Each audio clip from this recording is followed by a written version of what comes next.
Welcome back. We are continuing our study in the Gospel of Matthew as the Messiah continues to confirm the covenant with Israel, according to the scriptures.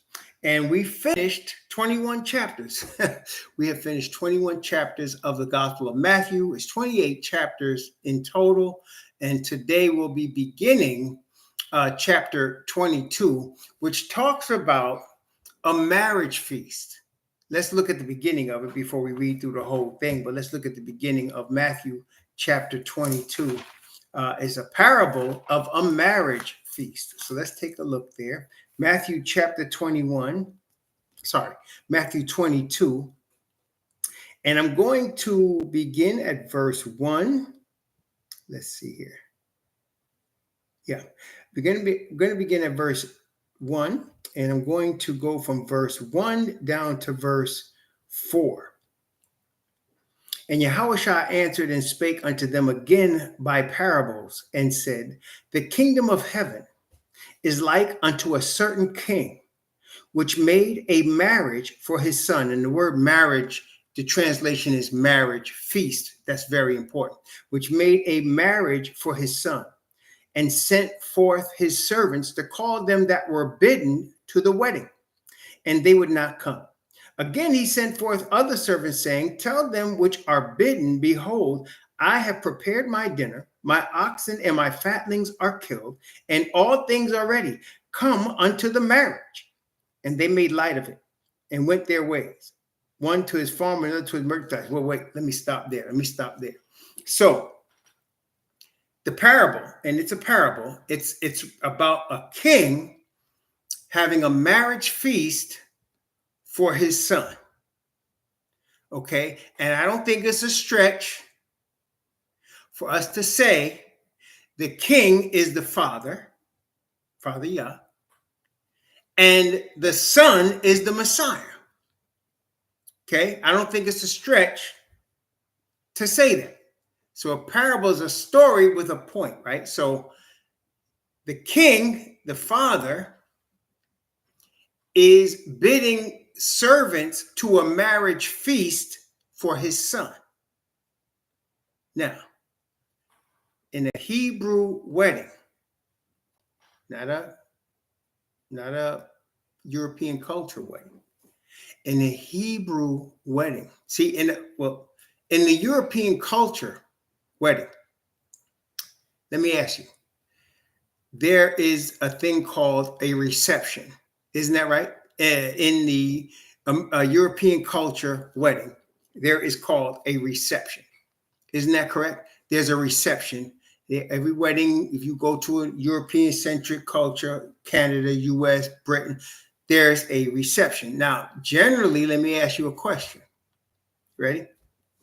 In the European culture, does the reception take place before or after the wedding?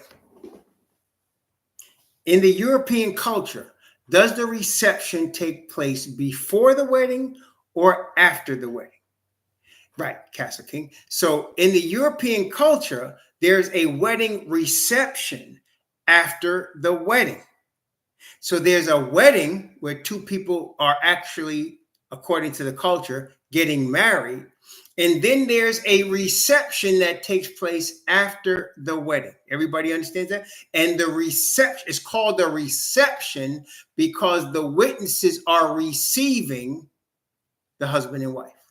Okay? That is not a Bible wedding. That is not a Bible wedding.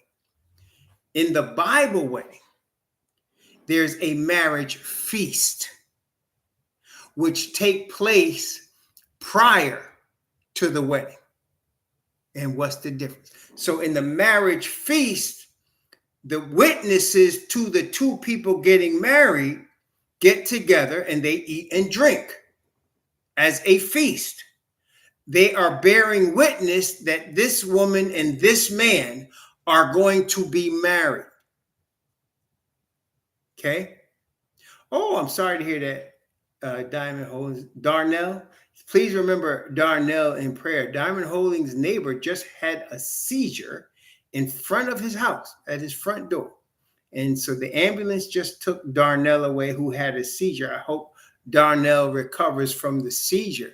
Seizures are terrible things, freezes up your brain and everything, messes you up. So yes, let's remember Diamond Holdings' neighbor, Darnell, who had a seizure just now, in prayer. By the way, before we continue, my wife is being released today.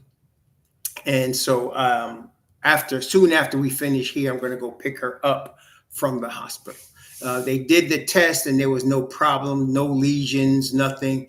They said that it was caused by, she was taking some HCLs for digestion. She was taking them too much. That caused the problem. And combine that, she took some aspirin, some bare aspirin apparently. That didn't agree either. And those two things contributed to what happened. So it was nothing serious. We praise the Most High for that as well. Thank you all for your prayers for serious, because your prayers are effectual. And if you go back in the history of us here, like Psalm 119, Castle King, Akawamba, Alani, Gary Joseph, Gary Ho. If you go back in our history, short as it is, whenever we've prayed for somebody, the prayer has been answered. Right? I mean, right? Could y'all bear witness? When we get together and say, let's pray for whoever, the prayer has been answered. Right? I mean, it's been answered. Every time we do it, it's been answered. So also Isha Shama, we prayed for her. Remember that? And she is, they're saying that they don't see cancer in her body anymore. So praise the Most High for that. Yeah, so every time we pray together and we decide here, just us a little bit here, and we say, let's pray for whatever, the prayer is answered. So the Most High, if we know he's hearing us, that's what the Bible calls effectual, right? That's an effectual prayer. Praise the Most High. So let's pray for Darnell. And sometimes, it's answered in a way we didn't want, but, y'all remember Tavis, his brother, Terrell, the twins. Tavis passed away, but that was the Father's will. He rest in peace. May he rest in peace. Praise the Most High. We pray for my dad. He passed away. May he rest in peace. And I could bear witness, he passed away peacefully and at peace. Praise the Most High. So all of our prayers are answered. They're effectual. And so here, you guys' prayers for my wife have been answered. She's going to be released from these people today. Y'all know what I want to say, but she's going to be released from these people today. And they didn't find anything. And they said there was no lesions. They were talking about lesions and possible cancer and all that. And she was so worried. I was like, you ain't got no cancer. You ain't got to worry about that. You ain't got to worry about it. And she was, anyway. So she was all happy. So that's good. So, guess we got the seal of approval from the medical profession. But anyway, I'm going to go pick up after that. So praise the Most High for your prayers. Your prayers were answered effectually. Praise the Most High. And now let's remember Diamond Holdings' neighbor, Darnell, who just had a seizure. See, the fortunate thing for Darnell is he had this seizure at the door of Diamond Holdings. I'm serious. That's fortunate for him.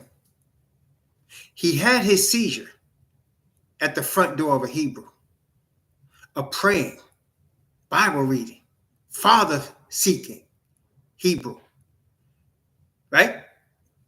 If he had to have a seizure now, right?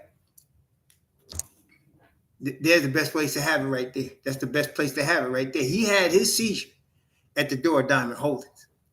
Okay, so Diamond Holdings, the angel of Diamond Holdings was there.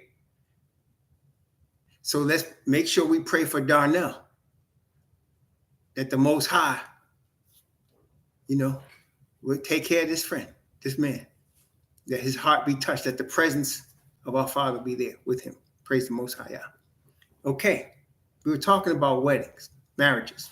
So a marriage in the Hebrew culture, our culture, y'all said that, right? In our culture, right? I'm not this. We don't have we live in Babylon. Children of Yafet run Babylon. It's a European culture. We all live there.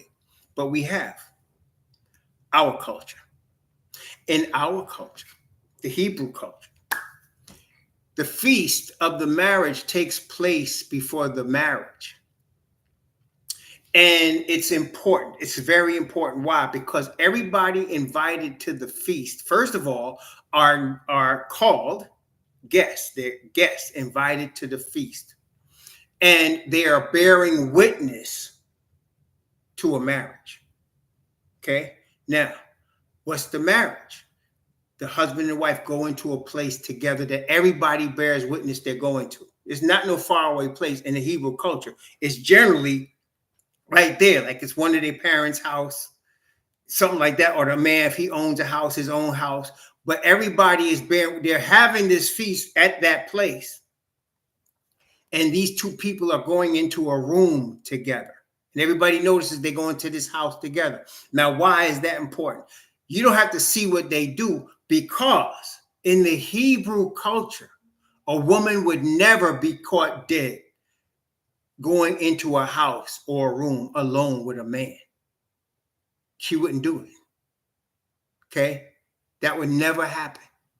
See, go to show you the level of purity, the level of respect that the woman has for herself. She would never go into a room alone with a man.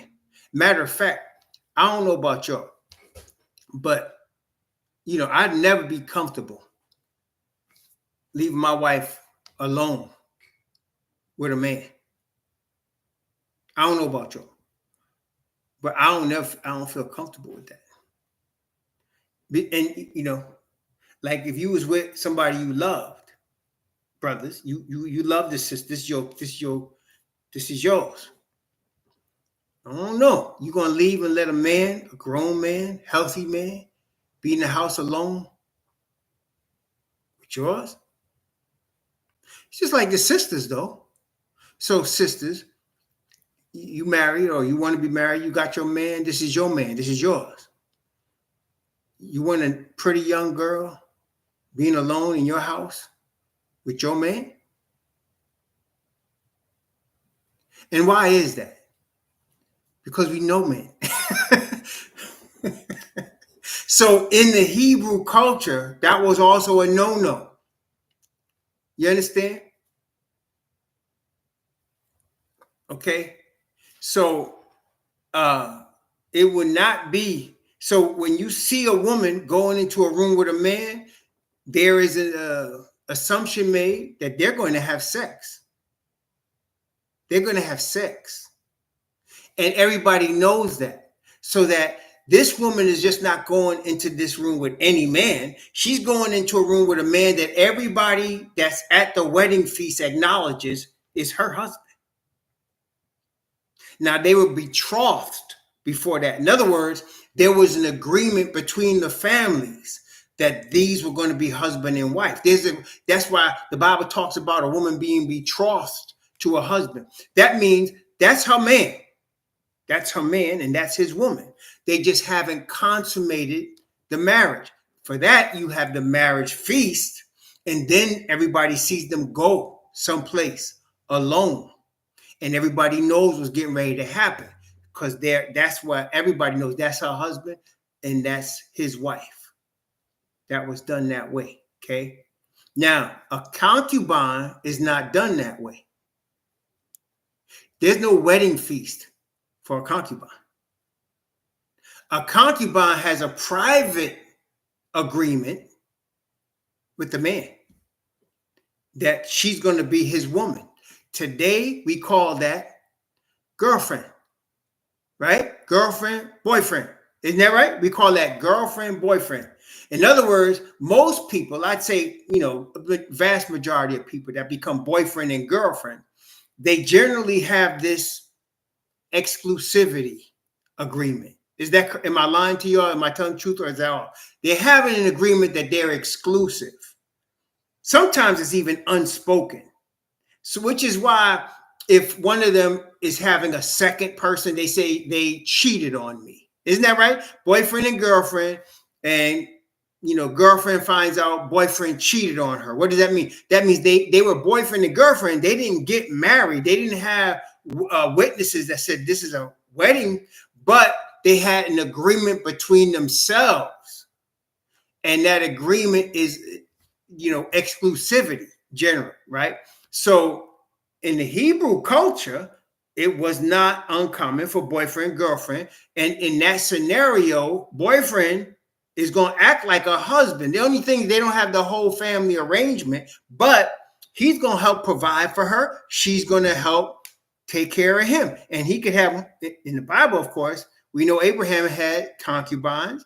Jacob had concubines, right? So we know David had a lot of them, obviously. So we know that there's wives and the concubines, okay? And so there's no shame in that. Now, in our culture, the modern culture, the two generally are exclusive. The woman does not want him having several girlfriends, even though we all know that's pervasive in our society. It's not spoken openly because women don't want to be embarrassed or disrespected, right? They don't want to appear to be embarrassed or disrespected or made to look foolish. So nobody says anything, but it's common in our culture for a man to have more than one girlfriend. If a girl has more than one boyfriend, they'll say something like, she's for the streets. Am I lying to you? She's for the streets. And they call that, when it comes to a girl, and I'm not saying it's right or wrong, but it is what it is. They'll call it, tell me if I'm wrong now, they call it body count. What she had 100? And most dudes don't want to deal with a girl that have a high body count. And y'all know I'm telling the truth. Brothers, am I lying yet? So if you know, and that's why I've seen videos where ex-porn actresses are having trouble keeping a man or even getting a man. Why? Because everybody in the world has seen dudes do you. And everybody knows you done been done in every orifice in every way by hundreds of dudes. And nobody wants that. The brothers call that leftovers. Nobody wants leftovers. Okay. So in the Israel economy, in the Israel culture, the purity of the woman is extremely important. It's extreme. And that's why a woman represents the nation. She represents the nation. Right? Nobody wants that second stuff, man. Nobody wants that. You see? And so in the Hebrew culture, the wedding feast comes first. Then there's the sex part. That's the marriage, where the two come together. Now, let's take it a step further. In the Hebrew culture, both the man and the woman understand the Hebrew culture. Like nobody's worshiping another God. They're both worshiping Yah. They both understand that. They don't need a vow to be faithful to each other. The woman's going to be a wife, and she understands what a wife is. And he's going to be a husband, and he understands what a husband is. See, in the culture we're living in now, Babylon, confusion. That's exactly what it is. It's confusion. You got people coming together where the man don't know what a husband is, and a woman don't know what a wife is. They don't know. They really don't know. They've not been taught, and they don't know. They don't know what a wife is, and a husband don't know what a husband is. Okay? And so they're coming together in a marriage, and they're already at a disadvantage because they don't know their own role. They don't know their own role. And the expectations is off. And then if they don't understand who they're worshiping, or they're not worshiping the same God, that creates a lot of problems. And a lot of us, right, have been through marriages and relationships for that reason. We don't know. We don't know what we're doing. See, a lot of women think, unfortunately, they think, oh, if I have sex with him and I work and I get my degree, I could be a wife.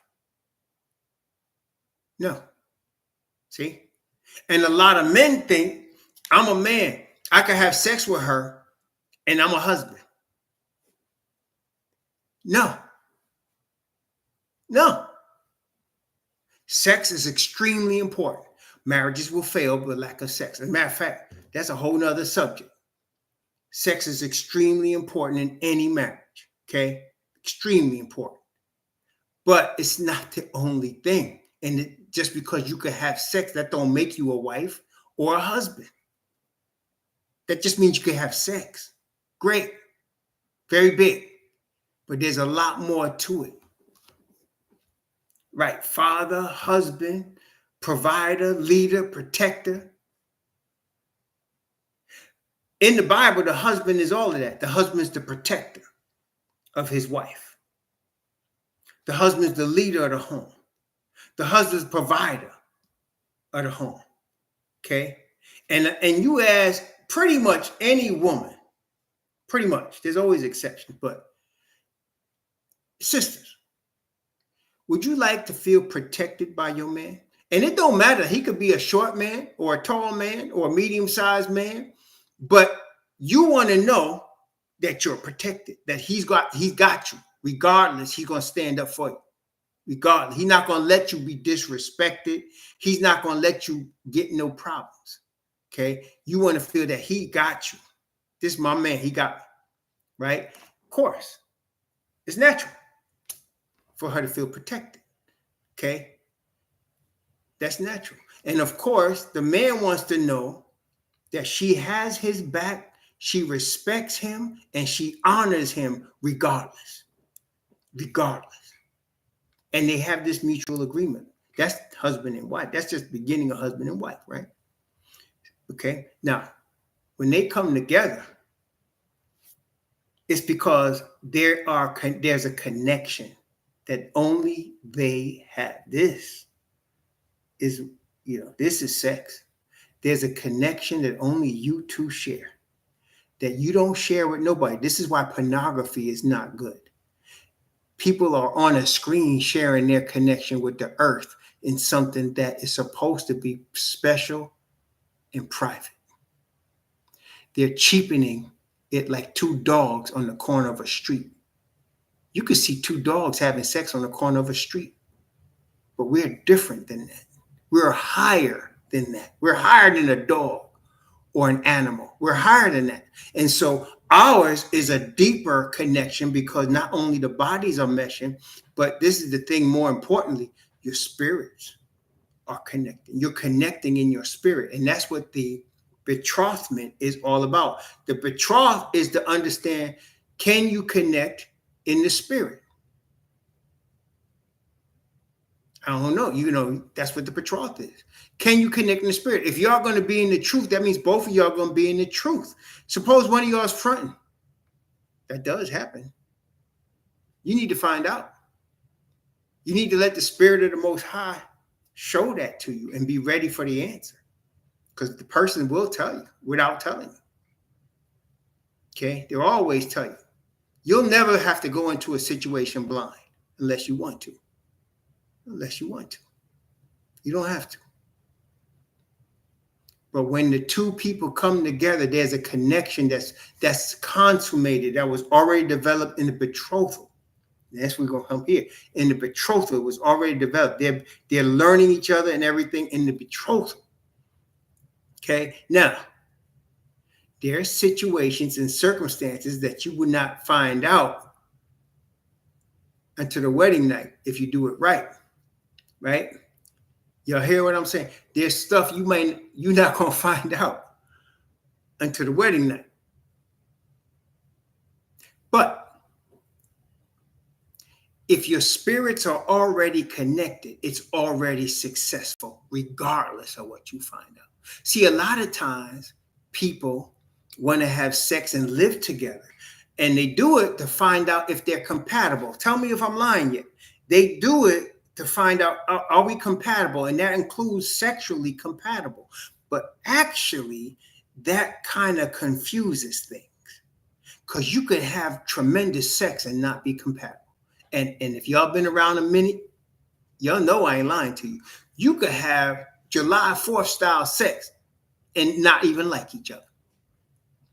You could have sex that be like, damn, but you can't, You wouldn't live with that person. You wouldn't want to really be with them all the time. And I'm talking about both sexes. So, so if that happens, what that does is confuse you, because now you're having dynamite sex, but you don't even want to be with this person, or this person ain't the one, though you having dynamite sex. See, that gets confused. What you want to know is, do your spirit mess? Can you love this person regardless of what the sex is like? See now. And when you love each other like that, like regardless, you're trying to please each other. Each other. Nobody's taking it for granted. I'm pleasing you or you're pleasing me. We want to please each other because we are connecting in the spirit. We are one in the spirit. And we want to continue that oneness in the flesh.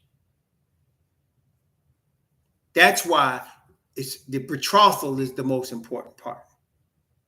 Betrothal is the most important part. The courtship is the most important part. Because then you can find out, okay, can our spirits connect before we? Because a lot of people, they start having sex, they even have babies, and they don't even like each other. And now you got children, and now it's not the children's fault they were brought into a situation where their parents can't stand each other. But you don't already have them. You can't take them back. They're here now. You know what I'm saying? And it's not their fault. Although parents sometimes make it their fault. It's not their fault. Okay? It's the parents' fault because they was trying to put the cart before the horse, and they don't even know if they don't know each other that well. A man can have sex with a girl he finds physically attractive, and he don't hardly know her, and he can enjoy the sex. But eventually, he's going to want more. He's going to want more than that. That lasts for a little while. He's going to want more. A woman really wants a connection right away. The problem today is that, well, I don't want to go too far, but the problem today is that women don't understand not all men want to connect with you. And there's reasons for that, especially in today's society. But anyway, that's the Hebrew way. That's the Hebrew culture. That's how we do things in the nation. That's how we do things in the nation. Okay?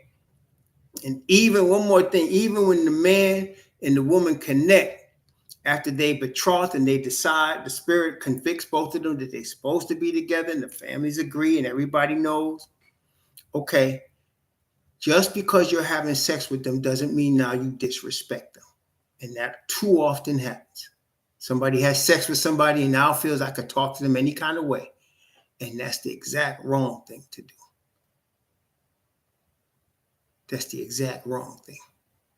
Man should not treat a woman like a whore. And a woman should not disrespect and casually act like whatever to the man. They should never do that. That marriage is going to fail. Your wife is your queen and your husband is your king. You must act like that all the time. If you can't, don't marry him. If you can't respect them like that, don't marry him. Okay, don't. Because all you're going to do is have sex and get ugly. It's all it's going to do. Okay. So, there was a marriage feast. That means there were guests to the wedding. So, there's 3 parties to the wedding. The husband, in this particular instance, the husband, the wife, and the guests. The guests are the witnesses to the husband and the wife. Do we understand that so far? Because people get this all messed up here. There is the husband, there is the wife, and there is the guests.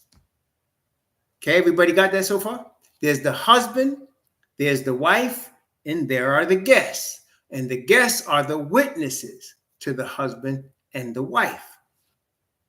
Okay, so here, let's read this part again. Matthew 22 from verse 1 down to verse 3.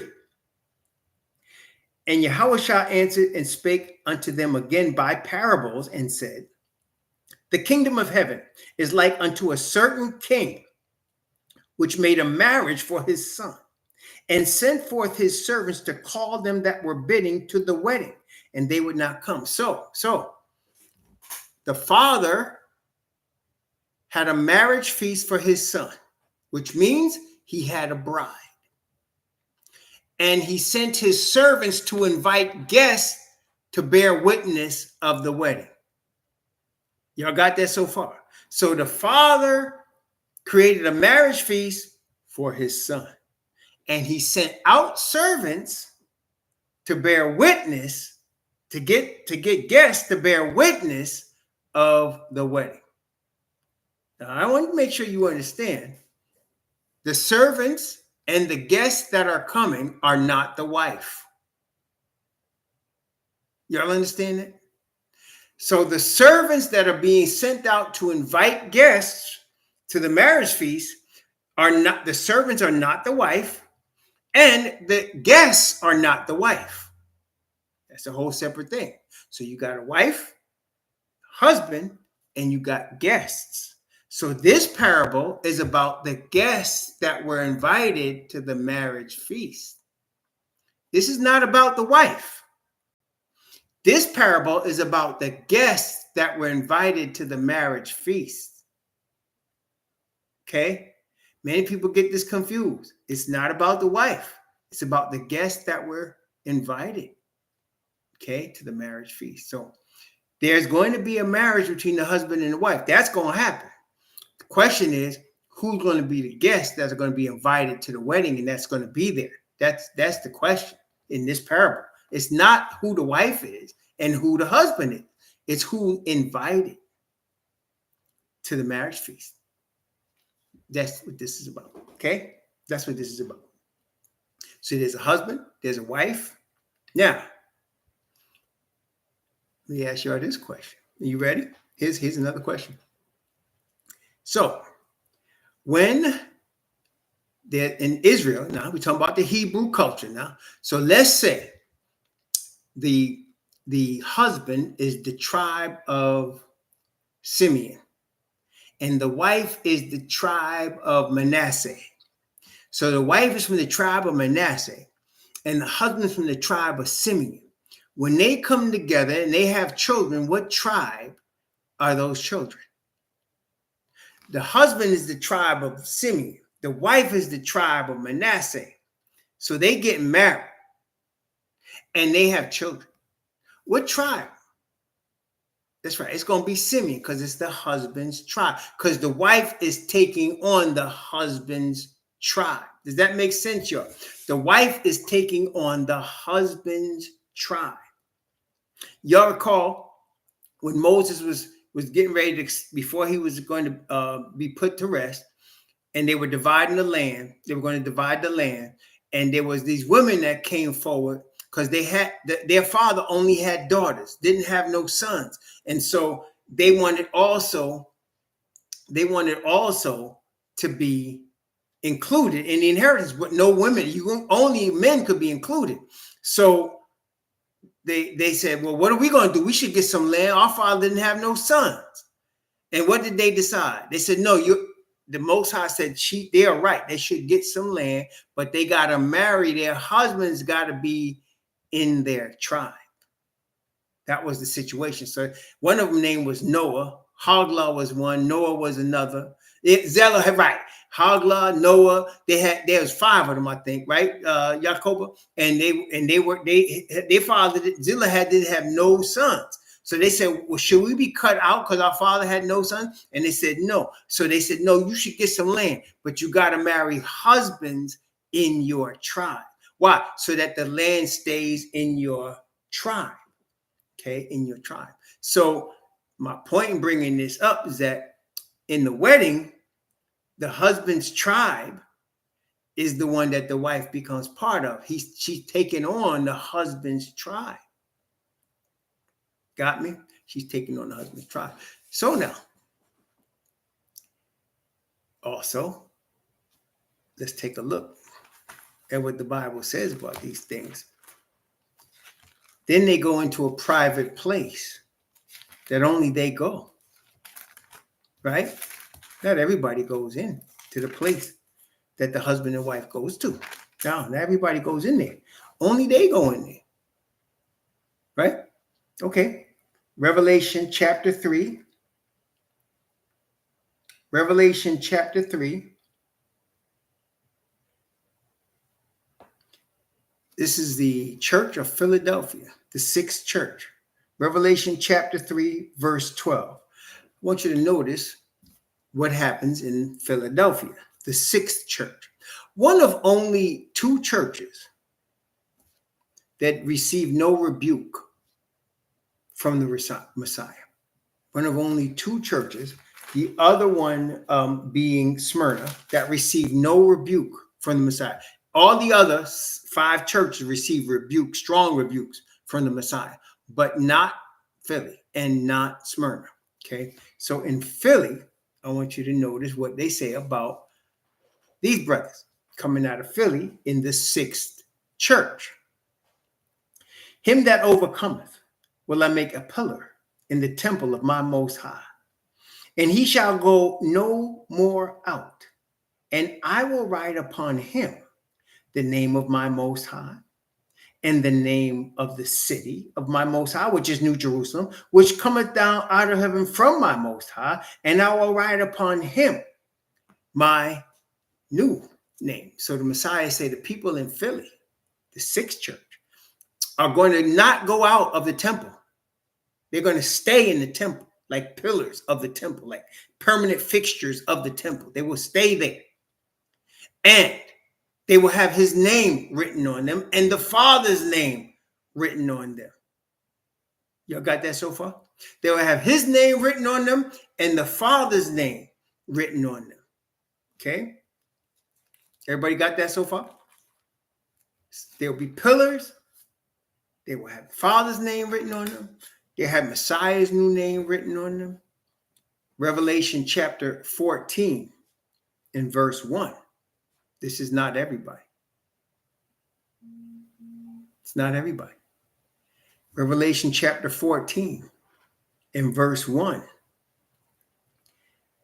And I looked, and lo, a lamb stood on the Mount Zion, and with him 144,000, having his Father's name written in their foreheads.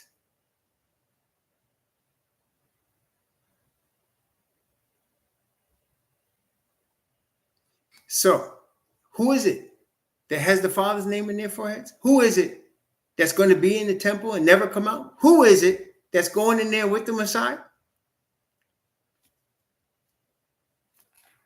Who is that? And wait a minute. Revelation chapter 19. Revelation chapter 19.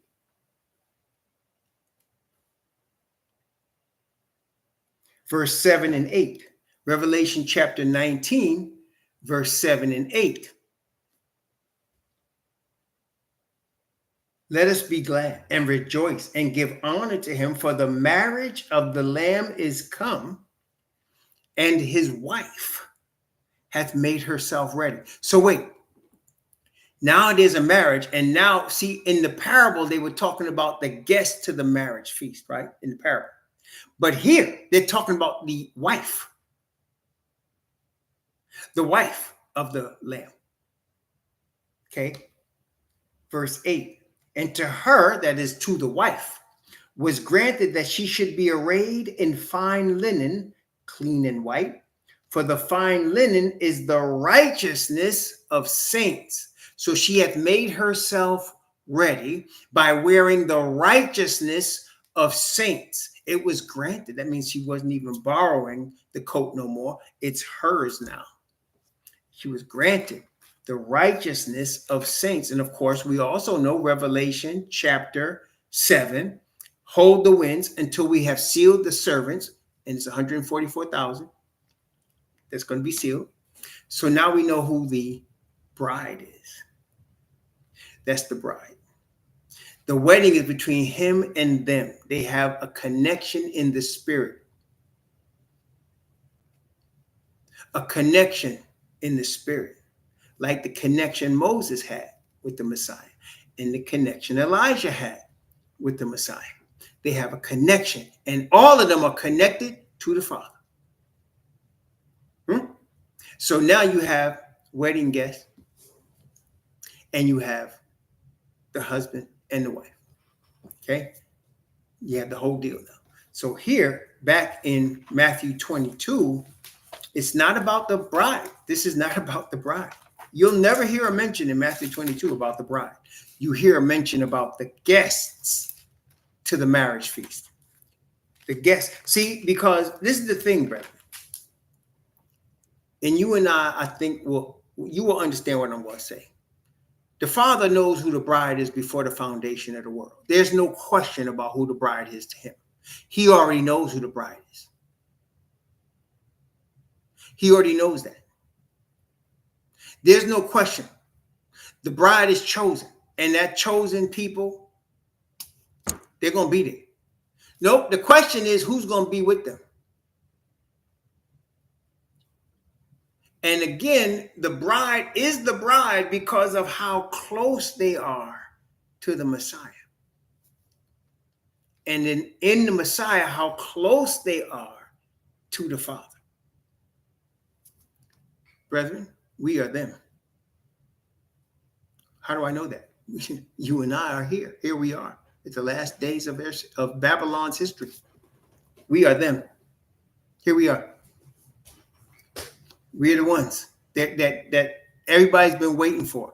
Hey, isn't it true? Even in Eurocentric weddings, they're always waiting for the bride. They're always waiting for the bride. Right? The bride's coming. Well, look, the whole deal has been held up from 1843, 44 till now, waiting for the bride. You got me. The whole deal has been held up, waiting for the bride. And he holds up the whole earth. See, Asatan thinking he running game, he doing his thing, he's setting up his new world order, setting up his one world government, setting up his one world religion, setting up the whole Christian nationalist thing, setting up the whole thing. He think he got something going on, but he's under control. The Father is only allowing him to do what he does until his bride is ready. That's it. Until his bride is ready. And that time is in the Father's hands, and there's nothing, nobody can do to stop it. Nobody. See, there's really no drama in terms of that this is going to happen. There's no drama with that. The drama is everything around it. That's the drama. All the noise that Asatan is going to make, that's the drama. That's the drama. But there's no change in the end result. That doesn't change. The end result's going to be the same. There's going to be a wedding. There's going to be a bride and a bridegroom. And there's going to be guests. And the Father is going to preside. Everybody's going to bear witness. Question is, who these guests are. And why does the Messiah bring this up here? Because the people that were the leaders, the religious leaders there, thought they were the ones. And they were not worthy. Let's read it. Matthew chapter 22. Again, I'm going to start at verse 1, but this time I'm going to go from verse 1 and read down to verse 7. Matthew chapter 22 from verse 1 to 7. And Yahushua answered and spake unto them again by parables and said, the kingdom of heaven is like unto a certain king, which made a marriage for his son and sent forth his servants and call them that were bidden to the wedding, and they would not come. Again, he sent forth other servants, saying, tell them which are bidden, behold, I have prepared my dinner, my oxen and my fatlings are killed, and all things are ready. Come unto the marriage. But they made light of it and went their ways, one to his farm, another to his merchandise. And the remnant took his servants and entreated them spitefully and slew them. But when the king heard thereof, he was wroth, and he sent forth his armies and destroyed those murderers and burned up their city. So obviously the servants of the prophets that he sent forth before. And the people that were bidden is Israel. And they still bidden, praise the Most High, Israel. But who is going to answer the call? The call is made by the Spirit. Oh, wait a minute. Let me show you.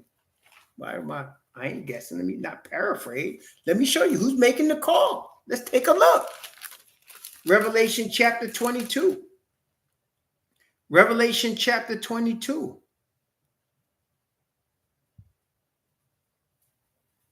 Let's look what it says. Revelation 22:17. Revelation 22:17. What does it say? Revelation 22:17. Well, let's read it. We'll come right back to Matthew 22. Revelation 22:17. And the Spirit and the bride say, come. Does that read that right? It said, and the Spirit and the bride say, come. And let him that heareth say, come. And let him that is athirst come. And whosoever will, let him take the water of life freely. The Spirit and the bride say, come. So, the bride is giving the call. Who's answering the call? We're going to see. Father knows. Father knows. The bride is giving the call. Those who answer the call are bidden. Let's see. Back to Matthew 22. That's right. That's right. Stephen Kelly said it. Not all Hebrews will answer. Only a remnant will answer the bride, who is of itself a remnant. The Spirit and the bride say, come, right? Okay.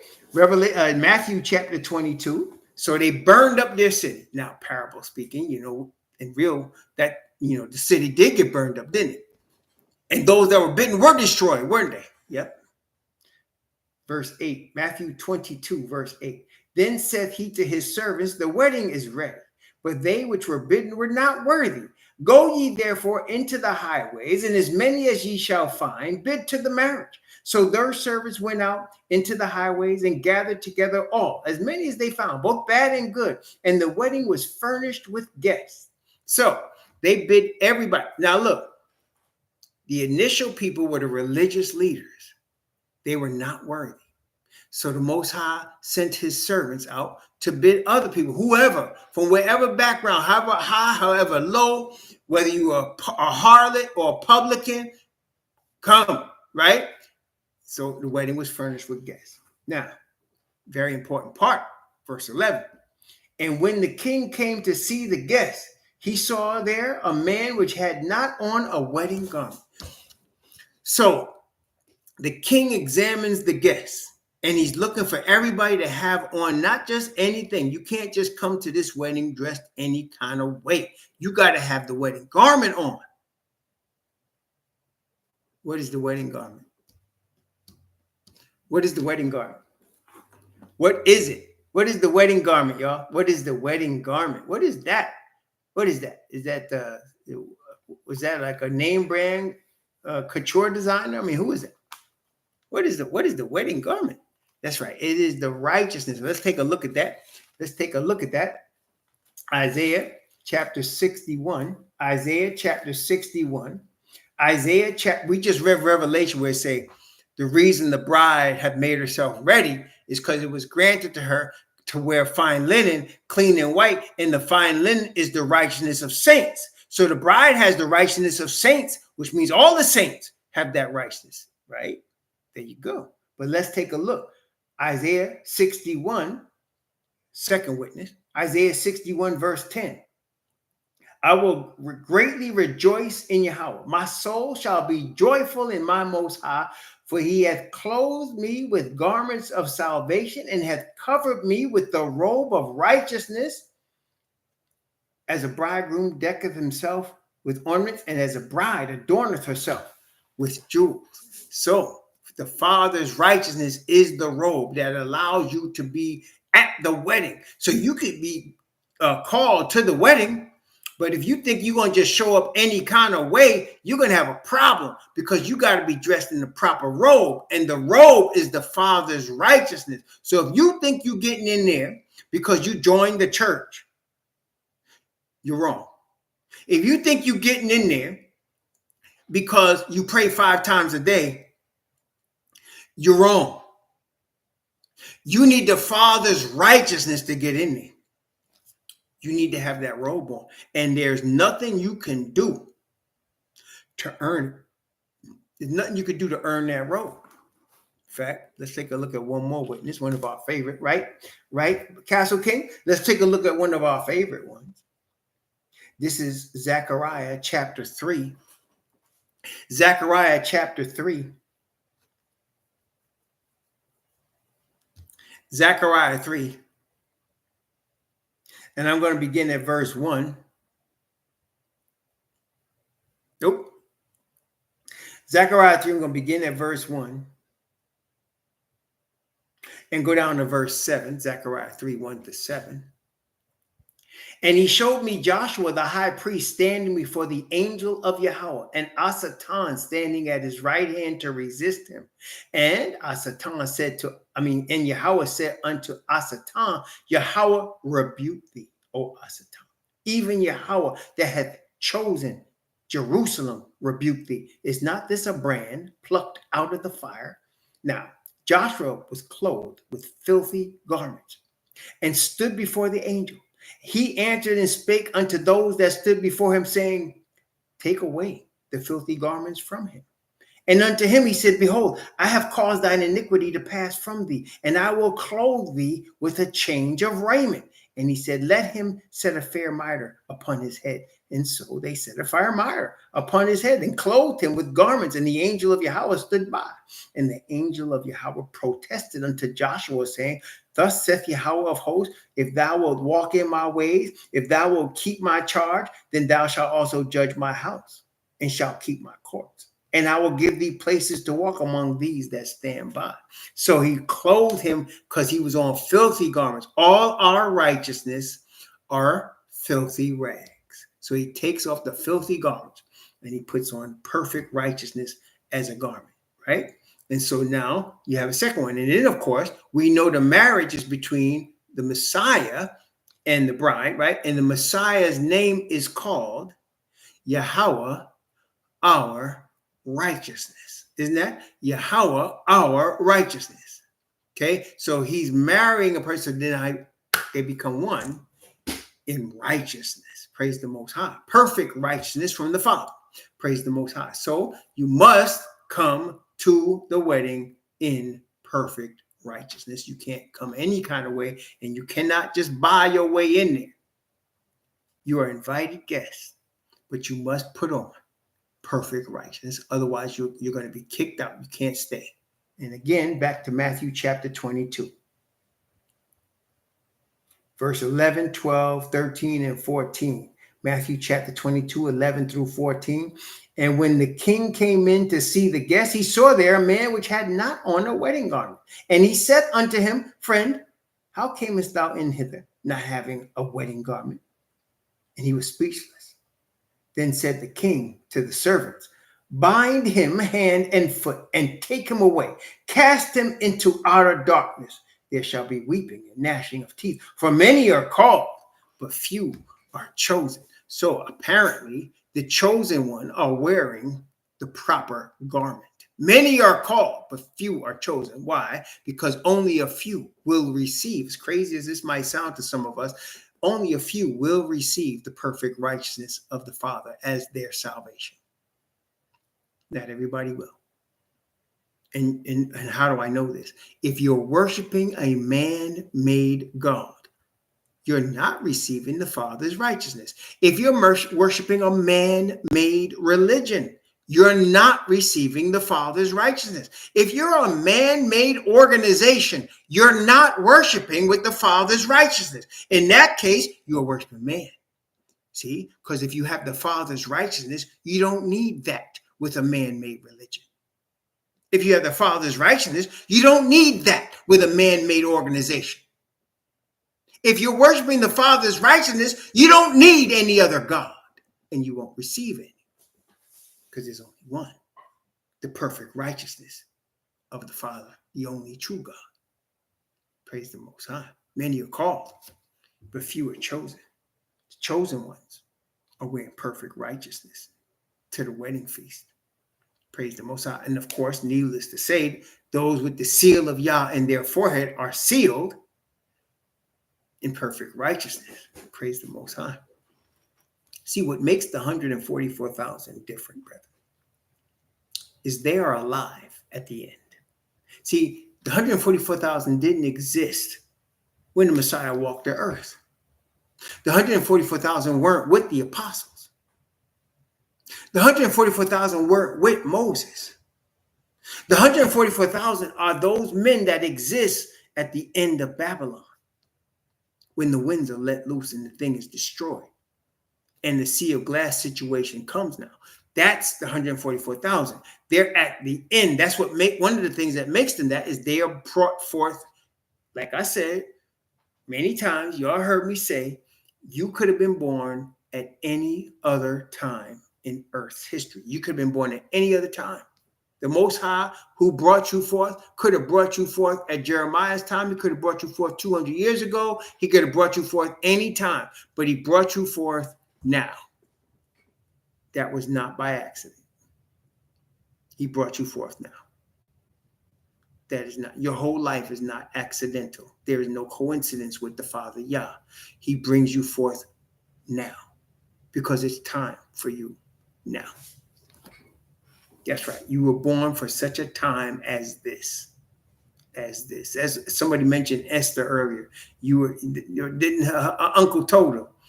Perhaps you have come to the king for such a time as this. You were brought forth for such a time as this. This is not accident.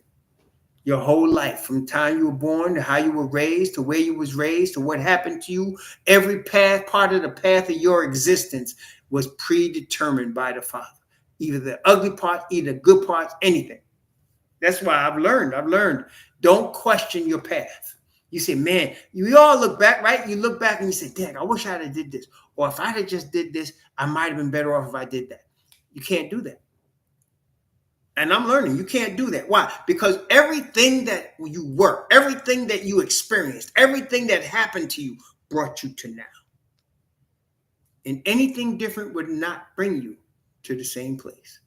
Anything different would not bring you to the same place. You're brought now. Everything, you're happy because you're brought to the word. You're brought to your heavenly Father. You're brought to the present truth. You would not make that if everything that happened in your life led you to get here. And it was orchestrated by heaven. Everything. Good, bad, in between. Everything. I know it's hard to believe. Some of it's real ugly.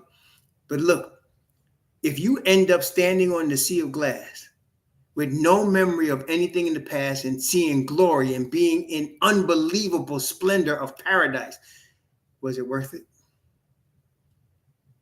If you end up having an eternal youth body and seeing and beholding the glory of the Father's presence, if you end up standing there with Moses and Elijah, if you end up doing that, whatever you went through, whatever it was, how ugly it was it worth it for you to stand there with them?